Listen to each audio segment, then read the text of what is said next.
Hello learners. Welcome back to English with T5. In our previous lesson, we learned what is grammar. Today, we are moving to lesson 2. Sentences. Meaning and structure. Let's begin. Definition of a sentence. A sentence is a group of words that gives a complete meaning or idea. Every sentence has a subject and a predicate. It begins with a capital letter and ends with a full stop. Question mark or exclamation mark. Example: She is reading a book. Is a complete sentence. Reading a book is an incomplete sentence. Parts of a sentence. Each sentence has two main parts. Number 1. The subject. The person or thing we are talking about. Number 2. The predicate. What we say about the subject. Now let's understand with an example. Ollie is playing football. In this example, the subject is Ollie, because Ollie is the person we are talking about. The predicate is playing football, because it tells what Ollie is doing. So remember learners, the subject tells who or what the sentence is about, and the predicate tells what is said about the subject. Sentence structure.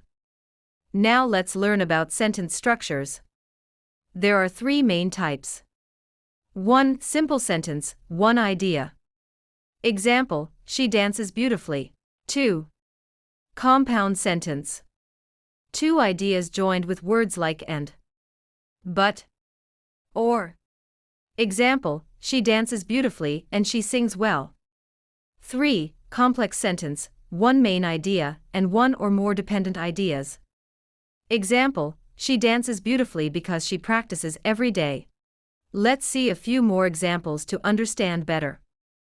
I like apples. This is a simple sentence, because it has only one subject and one predicate. I like apples. And I also like mangoes. This is a compound sentence, because it has 2 independent clauses joined by a conjunction, and. Each part, I like apples and I also like mangoes, can stand alone as a complete sentence. I like apples because they are healthy. This is a complex sentence, because it has one main clause and one subordinate clause. The subordinate clause depends on the main clause to complete its meaning. That's all for today's lesson. In the next video, we'll explore parts of speech. The heart of English grammar. Don't forget to like, share, and subscribe to English with T5. See you in the next class.